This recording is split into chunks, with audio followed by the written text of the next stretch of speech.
pin cá mông này hả trời trà đó mà đâu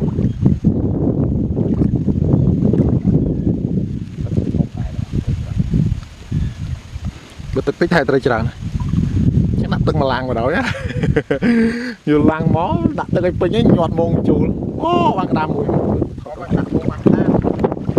rồi mai đam thùng ô đó đấy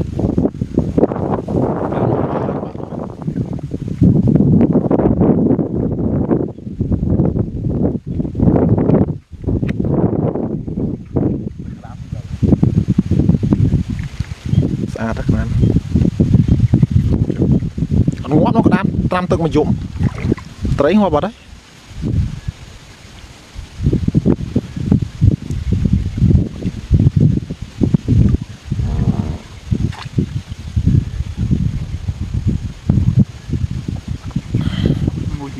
bây giờ họ bán trade thì mà nó cái đam hay gì cái đam nó thôi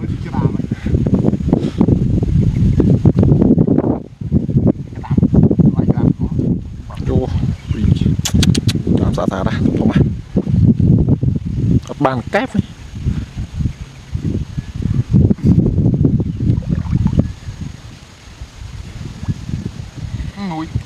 Đây cái lá thông đi chứ mua đặc là ớt bàn tí này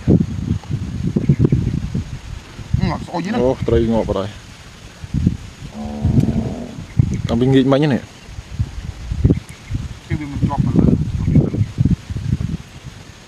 luôn người tiền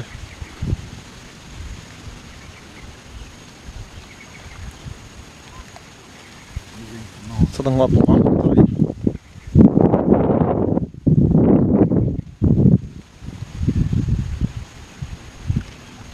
phồng nó vô đã lớn nó vài ban tây ra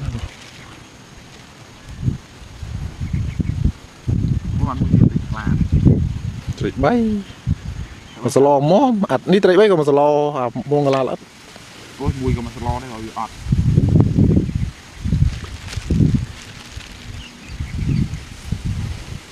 Come in everything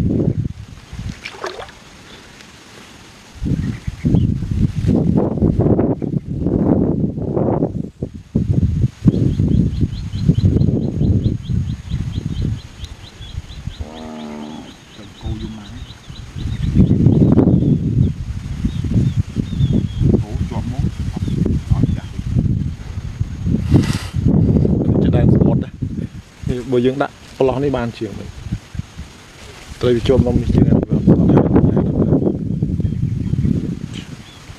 amazing amazing fishing oh trai thông đâu rồi ta nó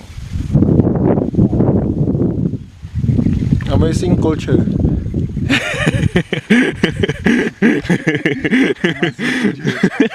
cho bao miền đây miền culture mình amazing culture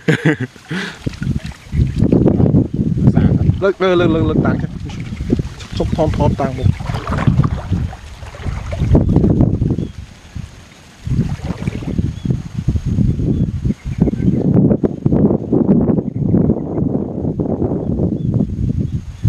rồi tiếp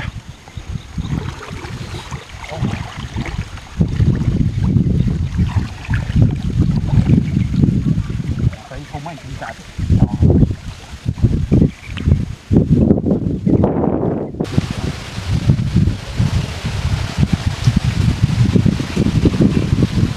làm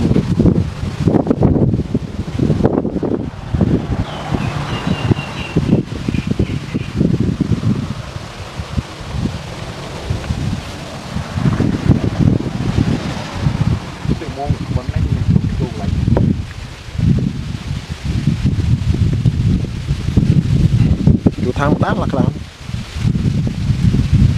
cô nó nhảy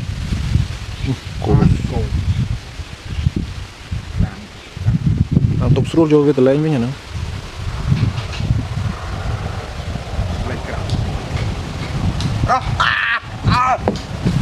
ôi chỉ tao với cũng lại sao vậy tận tay vậy cái tình chim á chui gió mò đây như là chui ấy luôn á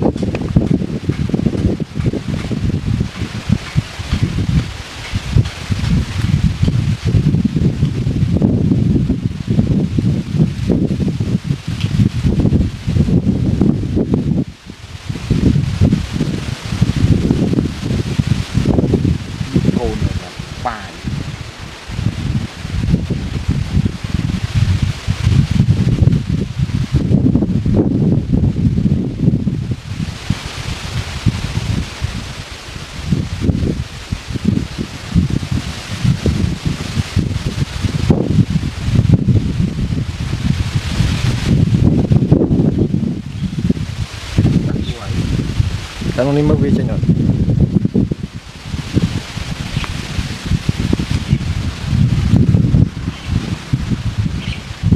Cái chế nhà ô nó có đây.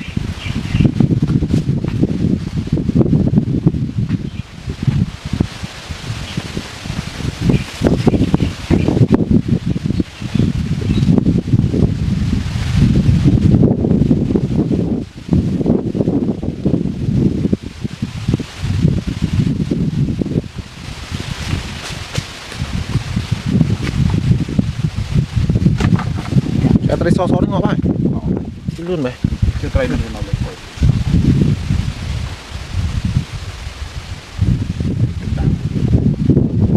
Ini vô tầng chặt tray này tí chứ, rõ biết, này vô bạn này Rạng đây.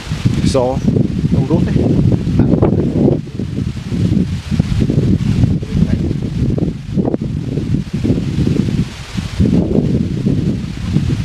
Lên rồi anh Crom soi vào.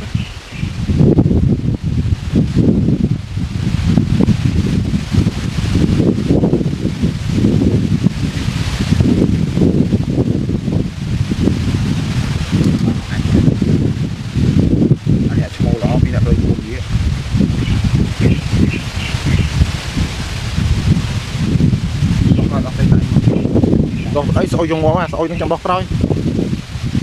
À, thanh miên tri chla thì bắt nào rồi. Đó hay.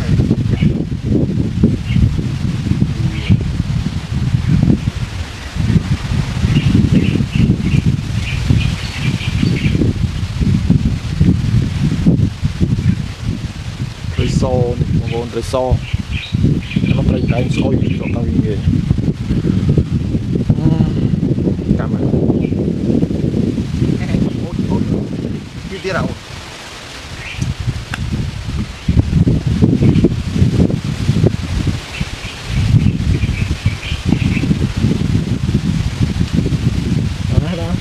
Ini berroh.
Ôi giời nó mồn.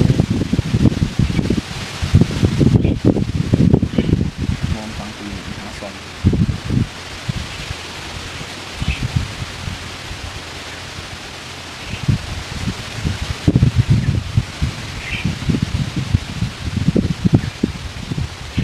Một cái màu tới đó, một cái nhá, một vào một xoay.